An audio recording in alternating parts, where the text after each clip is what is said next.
evening. Life is like a mountain. Your goal is to find your path and not to reach the top. Welcome to BMC English News Live. Myself, Marina Francis, joining you with the news updates. Today's news in detail. IMAC Bahrain Media City celebrated its first anniversary and award ceremony. IMAC Bahrain Media City, which was established amidst the COVID pandemic, celebrated its first anniversary along with an award ceremony on Saturday, September 25th at 6:30 p.m. The function also marked the grand finale of UNICO Shravana Mahotsavam 2021, a 21-day-long grand virtual Onam celebrations in which 18 different associations, irrespective of caste, creed or political affiliation, took part. The event was also marked by the presence of various eminent personalities as well as cultural performances by renowned artists in Bahrain. The event started with Puja dance by Akshaya Balagopal, and thereafter Mr. Francis Kaidarat, Chairman and Managing Director, Bahrain Media City, welcomed the audience. Honorable Minister for Local Self-Governments, Rural Development and Excise in Kerala, Mr. M.V. Govindan Master, inaugurated the function and addressed the gathering. His Excellency Dr. Abdul Hussein bin Ali Mirza, former Minister of Electricity and Water Affairs of Bahrain and current head of Sustainable Energy Authority, was the chief guest for the event. At the ceremony, His Excellency Dr. Abdul Hussein bin Ali Mirza was honored with a memento by Mr. Francis Kaidarat, Chairman and Managing Director of Bahrain Media City. BMC Business Excellence Award was presented to leading businessman in Bahrain and this year's Pravasi Bharatiya Samman awardee, Mr. K.G. Baburajan. In addition, BMC Social Service Excellence Award was awarded to Ms. Iman Qasim Mohammed, Bahraini social activist who provides humanitarian support to expatriates in Salmania Hospital. Renowned Indian novelist Mr. George Onakur, Cochin Kalabhavan General Secretary Mr. K.S. Prasad, Amity University Advisory Board Member Dr. A. Madhavan, Music Director Mr. Raju Rajan Piravam, Saras Group Chairman and Founder and World Youth Group Council Director Mr. Mohammad Mansoor, Pravasi Commission Member Mr. Subair Kannur, UNICO CEO Mr. Jayashankar Vishwanathan and Gulf Daily News Senior Journalist Ms. Raji Unnikrishnan addressed the gathering. Bahrain Media City Media and Administration Head Mr. Praveen Krishna thanked the Director of Operations Ms. Shirley Anthony and other dignitaries for their participation in the event. The entertainment session which followed was marked by Chendamela, Autumn Thullal, Chakyar Kuthu, Tiruvadira, mimicry, cinematic dance performed by IMAC Cochin Kalabhavan students and live orchestra. This year's 21-day BMC Onam celebrations, UNICO Shravana Mahotsavam 2021, came to an end with the unfurling of the flag by the Chairman and Managing Director of Bahrain Media City, Mr. Francis Kaidarat. Praveen Krishna and Marina Francis moderated the event. Bahrain to implement 117 new e-services at Interior Ministry. The E-Government Authority IGA has highlighted the digital transformation of the Interior Ministry services until the third quarter of 2021, including 117 e-services. The upcoming phase includes 9 services to be launched soon, while there are 26 e-services pending implementation. A comprehensive plan has been introduced to improve Bahrain's identity card services. Information and E-Government Authority Chief Executive Muhammad Ali Al-Qaid announced. The move, which is in response to customer feedback on ID card services, appointments, e-services and physical service center visits, will provide for between 600 to 1,000 appointments per day. The plan includes reopening the ID card services center in the Seif Mall Moharak branch, increasing the number of fast-track employees, improving electronic identity card services by making procedures more efficient and raising capacity, and developing further electronic services.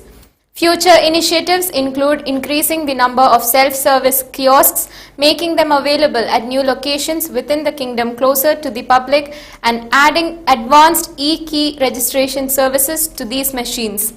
The kiosks offer three types of services: ID card chip updates, registration for the government notification service, and card reading, all without the need to book appointments. From April 2020 to April 2021, more than 26,000 chip data updates were carried out via self-service kiosks. COVID fight a big success. Bahrain's successful battle against the global coronavirus pandemic has been highlighted at a global stage. Foreign Minister Dr. Abdul Latif Al-Zayani outlined the timely steps taken by Bahrain as part of a calibrated strategy to contain the spread of COVID-19 as well as save lives. He was delivering Bahrain's statement at the UN General Assembly yesterday. Even while fighting the challenges of the pandemic and its detrimental impact, both social and economic, Bahrain has continued with its reforms while promoting human rights and strengthening its cooperation with the world, Dr. Al-Zayani said. The Foreign Minister also outlined the challenges facing the region. He stressed Bahrain's growing partnership with the global organization and expressed the country's determination to support its efforts for the benefit of the world. Also, Foreign Minister Dr. Abdul Latif Al-Zayani has praised the efforts of the UN in maintaining international security and stability. He was meeting UN Secretary General Antonio Guterres at the UN headquarters on the sidelines of the 76th session of the General Assembly. They discussed cooperation between Bahrain and the UN and its various agencies.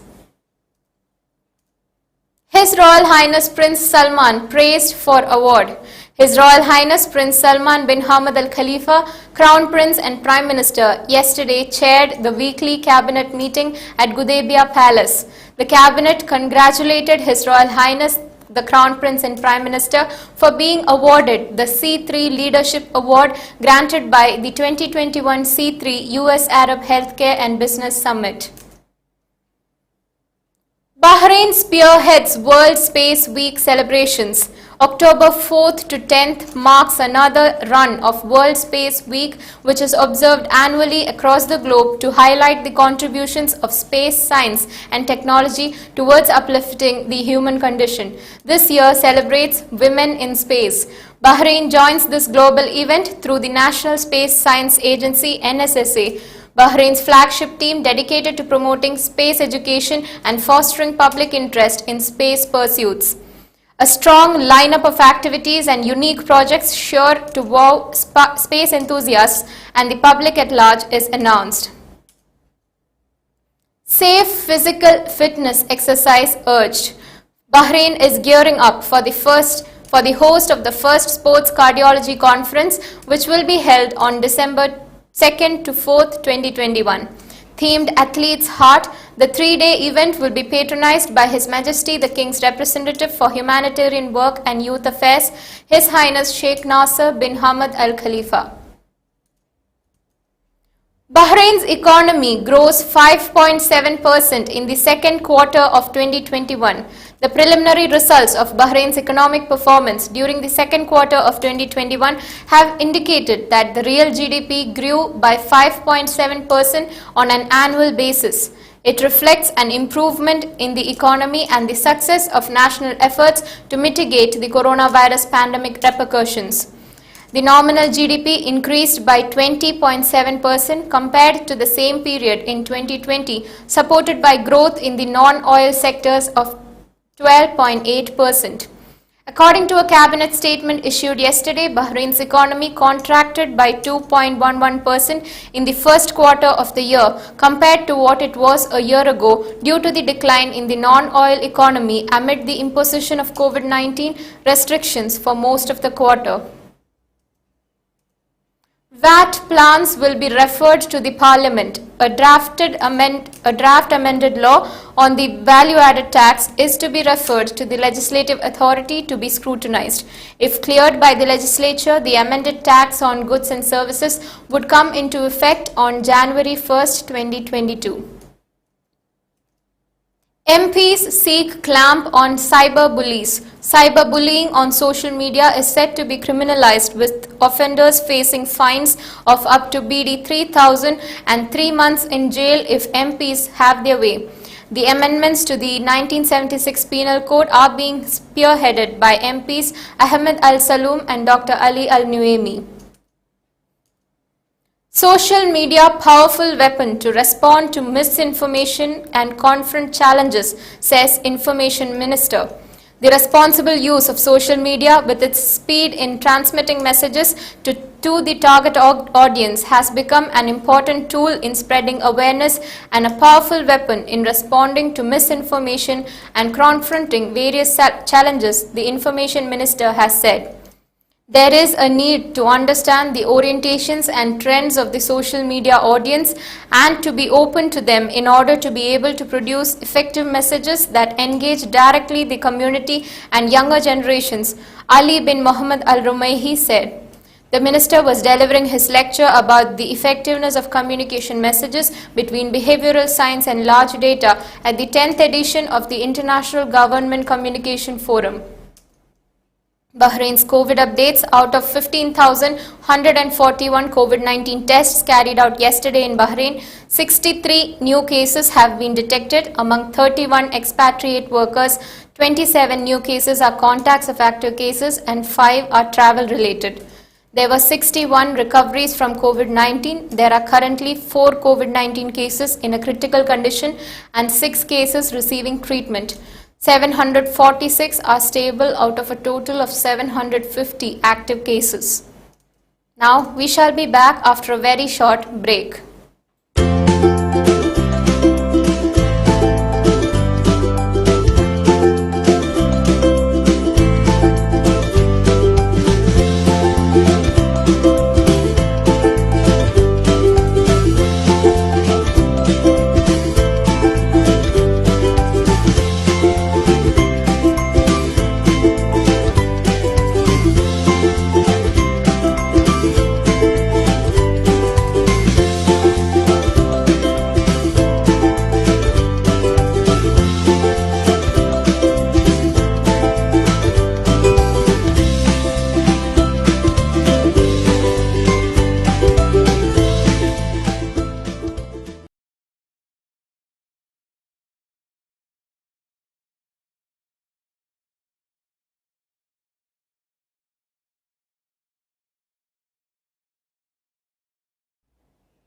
Welcome back.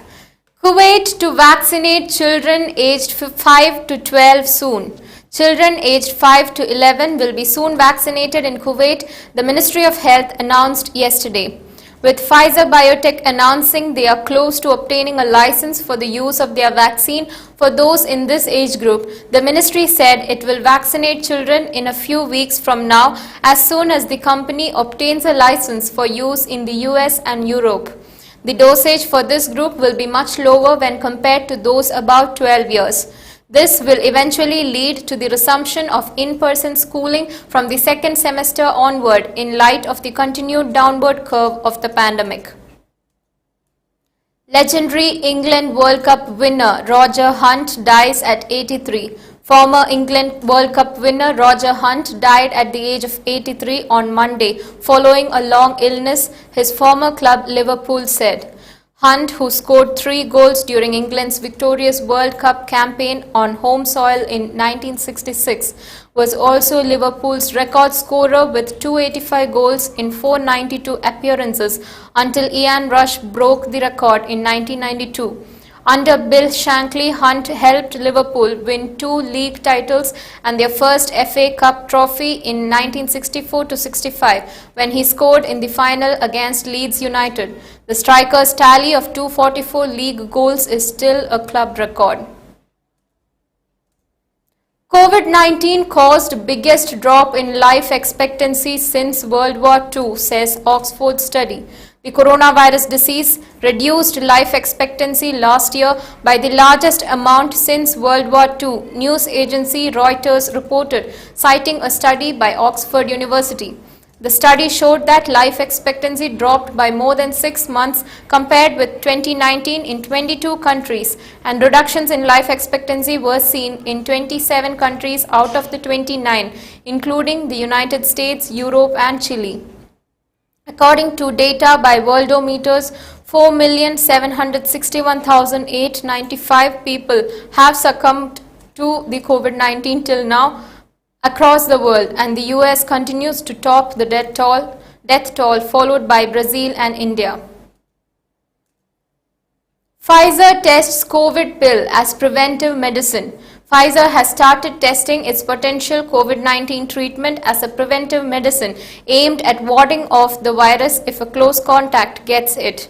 The drug maker said Monday that it will study the pill it is developing in combination with a low dose of the HIV drug ritonavir in people who are at least 18 years old and live in the same household with someone who is infected.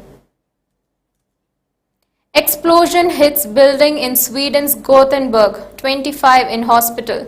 4 people were seriously hurt in an explosion and fire in a central residential area of the Swedish city of Gothenburg early on Tuesday. The immediate cause of the blast and blaze was unclear. At least 16 people were taken to hospital after firefighters pulled people out of a residential block from which smoke was billowing. Lava flowing again from La Palma volcano after brief pause. Lava began flowing again from a volcano on the Canary island of La Palma on Monday, after it briefly stopped for 2 hours earlier in the day. Lava flows resumed and a large black cloud could again be seen above the volcano in Cumbre Vieja.